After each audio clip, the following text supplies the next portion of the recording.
today I'm going to talk about communities and how communities can help people personally and brands also.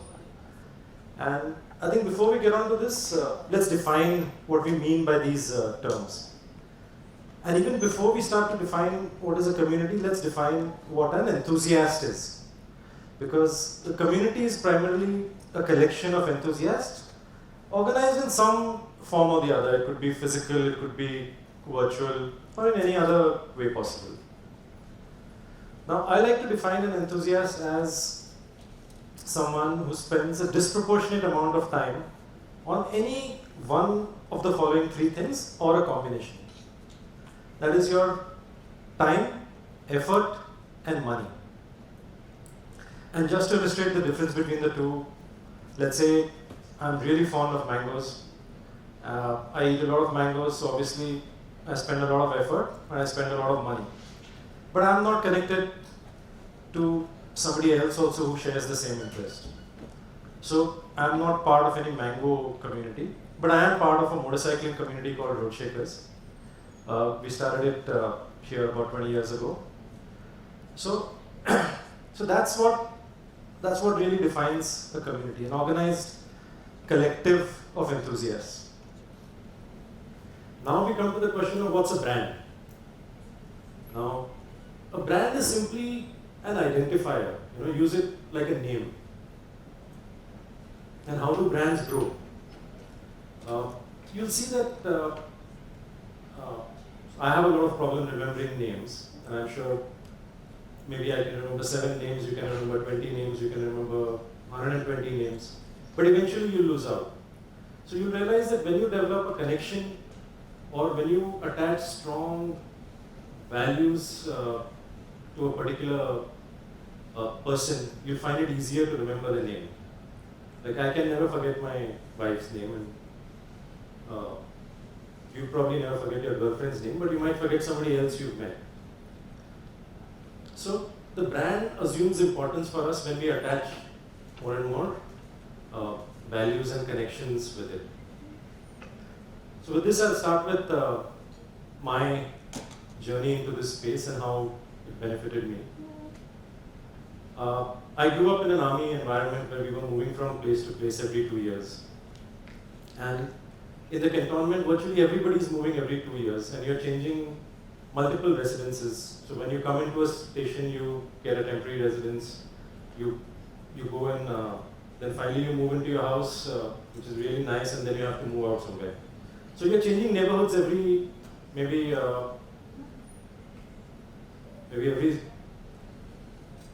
every 6-8 months you're changing neighborhoods, and every 6-8 months you're changing friends, and every 2 years you're changing schools.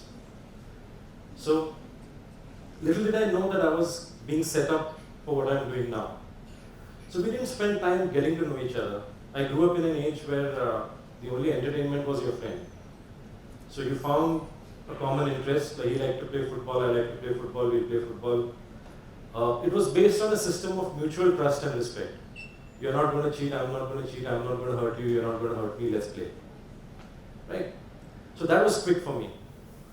I wasn't doing this with my friends. We weren't making friends before we engaged with each other. So I think that was good training. And that is what special interest communities do. You come on for a common subject, or for your love of that subject or that activity and things. So I was also dyslexic, and when I stepped out of college, I was at a total loss of what to do. My entire, in college you have friends, you have people, you have, when you want to do something, there are people around you. There is an entire support system, whether it is teachers or your students or anybody else for that matter. And people like to help students. When I moved out of college, I did my engineering, by the way. And I was at a loss of what to do. I loved motorcycles, I loved riding my bike. And I realized that as a fresh engineer, there was hardly any opportunity to work with the whole automobile. If I had joined the company as an engineer, I would probably be working on one small component, maybe a disc brake, maybe a valve in the engine or a piston or something like that. And I wanted to work with the whole automobile. So for some odd coincidence, I decided to become an automobile journalist. So these are the guys who sort of write about vehicles, they drive them to give their reviews and stuff like that. And as a dyslexic, it was really, really tough for me. I was so bad. I had a vocabulary because I could talk and I could listen to people.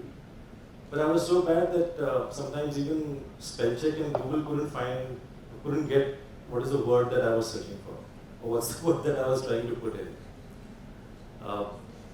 But anyway, that happened. And with this whole, it wasn't a very good time for journalism, automobile journalism also. Like when my dad used to tell his friends, or when my friends used to ask my dad, what is your son doing? And my dad would say he writes about cars and bikes. So the next question would be, okay, but what does he do for a living? So it was that bad. And I think that's the question you also get asked when you're going to come out of college, is that what do you do?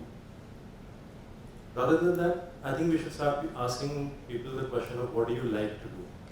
I'm sure you'll get a lot more interesting conversations coming that way. And that for me is what the community did. So while I was doing my journalism and I was writing, I got an Enfield, I got a motorcycle at the end of college. And we started gathering people around. We formed a club in Pune called Road Shakers. It's about, founded in 2001. It's about 20 years old now. Yeah, this is from about 2001. This is from this year. So as you see, we must have evolved a little bit. The club still continues. In fact, there used to be an NCC canteen out here, and some of our meets were held here. So, and my involvement with motorcycling was with a brand which was not very popular at my time. It was considered old. It was heavy. It was hard to start. It was not the most reliable. But we loved riding it around.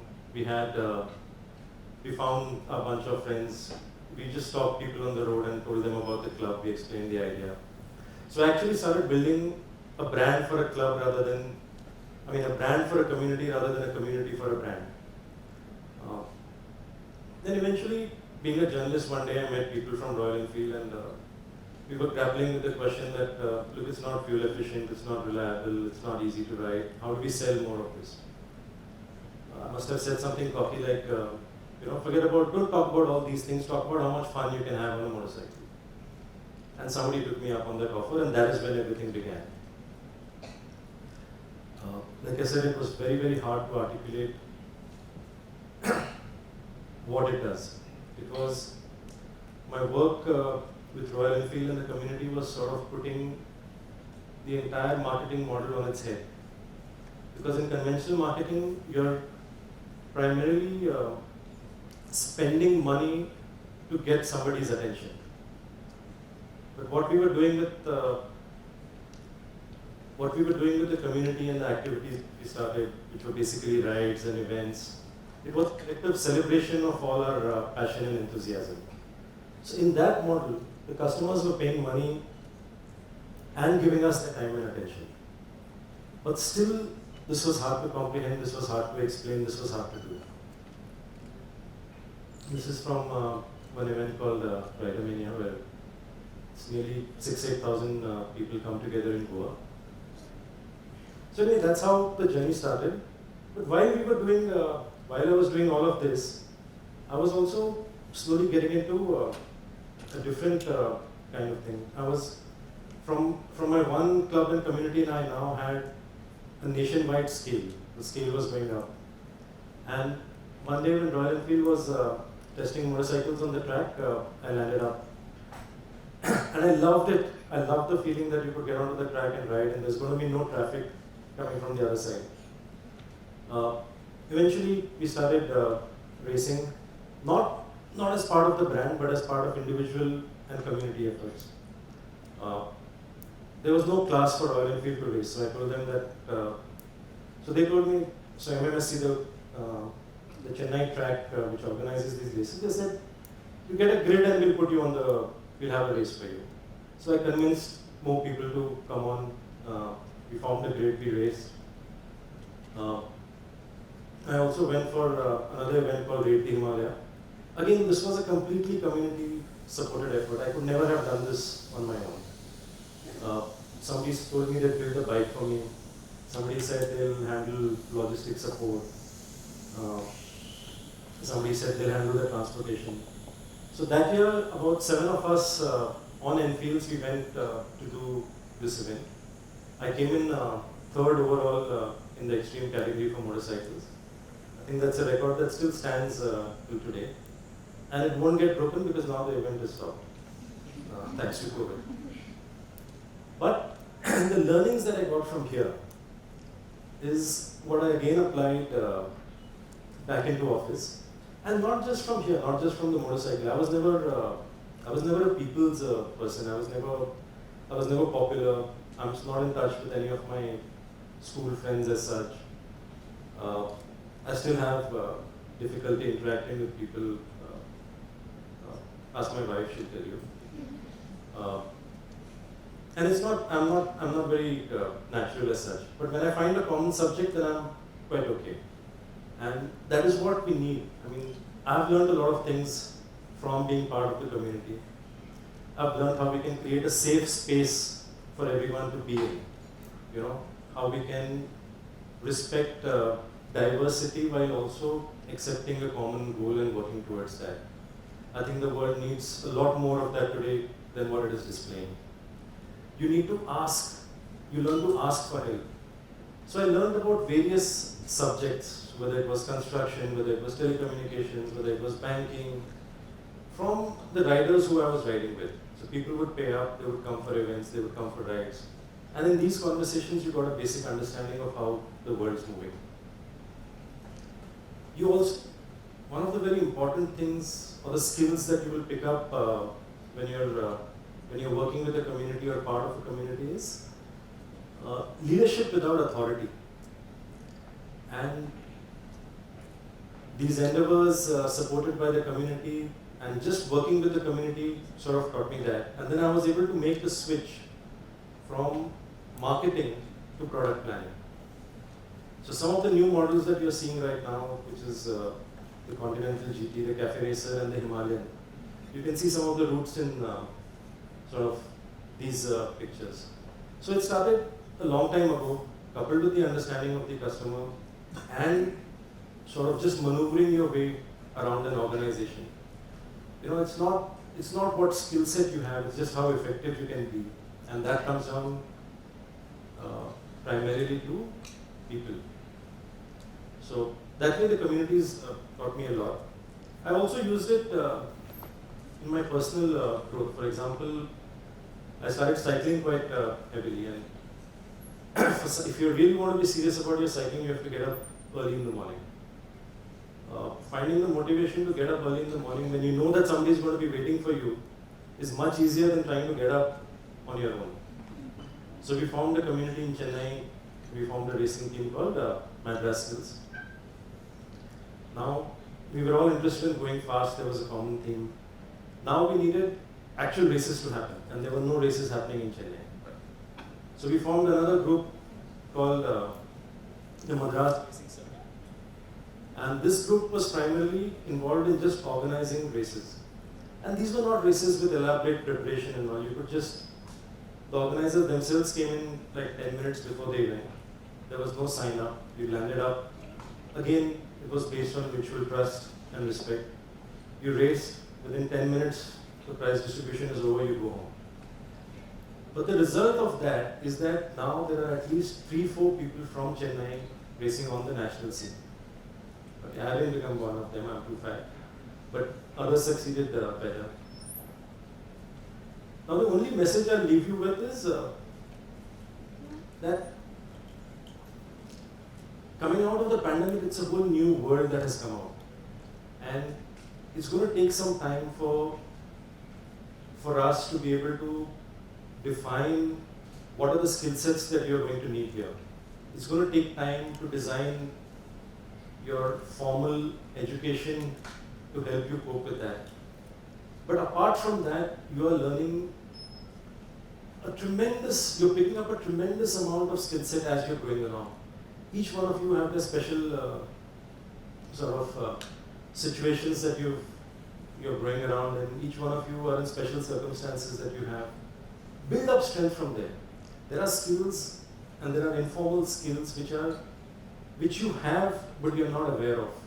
Don't try and go just on the strength of what you're formally certified to do. Believe in what you want to do and use it. In every situation you will use it, because finally it boils down to people. Yeah. The only one message I'll leave you with is that not everything works.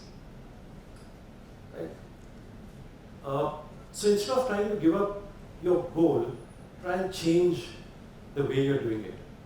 If it's too much of a struggle, each one of us has to individually decide whether we want to continue pushing, whether we want to give up the goal, or we just want to change the approach. Right? That's all from my side, and best of luck. The whole brave new world is awaiting you.